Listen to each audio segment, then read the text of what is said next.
Здравствуйте, вас приветствует помощник прокурора Янтиковского района Жестянкин Игорь Дмитриевич. Сегодня я хочу вам рассказать об изменениях, внесенных в федеральное законодательство. Так, побои в отношении близких родственников декриминализированы. Федеральным законом от 7 февраля 2017 года о внесении изменений в статью 116 Уголовного кодекса Российской Федерации исключено понятие нанесения побоев в отношении близких лиц, то есть близких родственников, к которым относятся родители, дети, удочеренные лица, братья, сестры, бабушки, дедушки и другие лица, находящиеся в свойстве с указанным человеком. Причинение побоев в отношении близких родственников перенесено в разряды административных правонарушений. Теперь предусмотрено статьей 6.1.1 Кодекса об административных правонарушениях. Следует отметить, что при повторном совершении указанного правонарушения, то есть побоев, предусмотрена уже уголовная ответственность по статье 116 прим. 1 Уголовного кодекса Российской Федерации, согласно которой лицо, виновное в совершении указанного правонарушения, подлежит к уголовной ответственности в виде штрафа, либо обязательным работам, либо исправительным работам. Административное задержание лица в состоянии алкогольного опьянения. Внимание Конституционного суда Российской Федерации привлек вопрос об исчислении сроков задержания лиц, находящихся в состоянии алкогольного опьянения. Дело в том, что этот срок в таком случае исчисляется не с момента доставления лица, как это происходит обычно, а со времени его вытрезвления.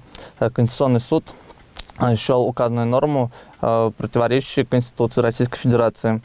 Как подчеркнул Конституционный суд Российской Федерации, запрет на задержание на срок более 48 часов, исходя из принципов юридического законодательства, в том числе равенства и равноправия, должен соблюдаться во всех случаях.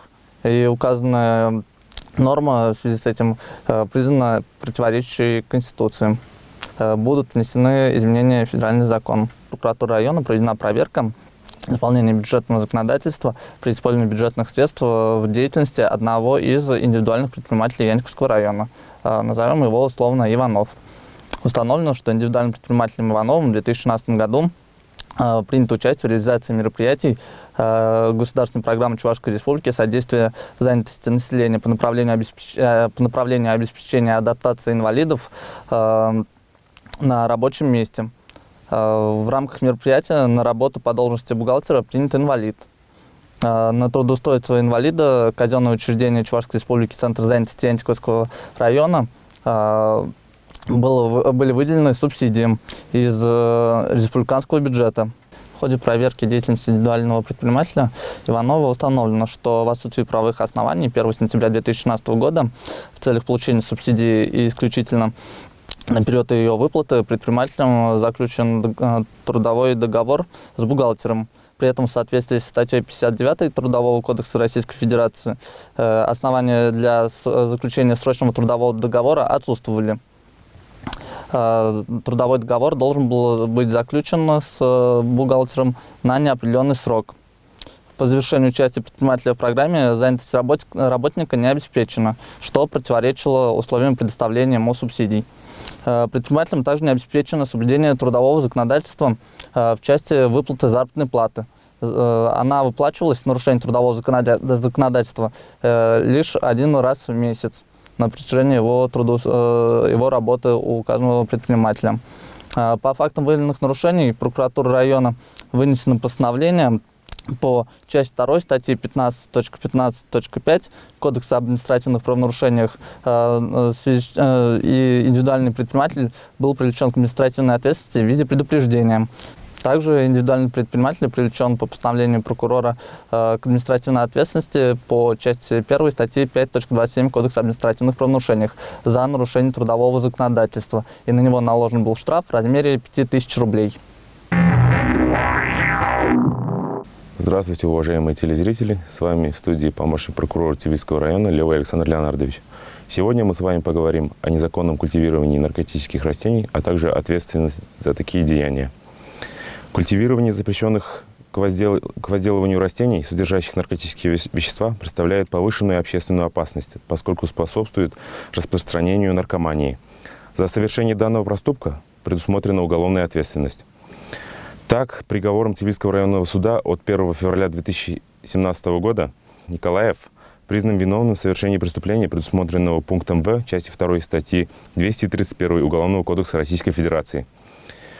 то есть незаконное культивирование в особо крупном размере растений, содержащих наркотические средства или психотропные вещества, либо их прекурсоры.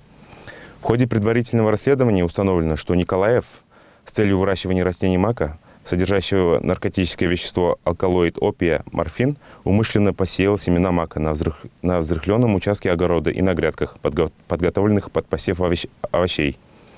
После этого Николаев с целью доведения растений мака до стадии созревания и получения из них наркотических средств незаконно культивировал данные растения мака. В результате указанных действий он довел до стадии созревания 1065 растений мака, содержащих наркотическое вещество алкалоид опия морфин. В ходе судебного следствия Николаев свою вину признал частично, а именно в части посева семян мака для приготовления отвара из сока, получаемого из коробочек созревших растений, для личного потребления. При этом он полагал, что не культивировал растения мака, поскольку последние росли без какого-либо специального ухода с его стороны. Однако в ходе судебного разбирательства его вина была доказана в полном объеме. Судом ему назначено наказание в виде 2 лет лишения свободы, условно, с испытательным сроком 2 года. Приговор вступил в законную силу. Прокуратурой Тивильского района на постоянной основе организована работа по профилактике данного нарушения и преступления. Ведется работа по разъяснению требований административного и уголовного законодательства, а также ответственности за их совершение. В местах наибольшего посещения жителей района размещены ящики, где каждый может оставить анонимные сообщения о местах, о лицах, изготавливающих и распространяющих наркотические средства. Во исполнение мероприятия «Сообщи, где торгуют смертью».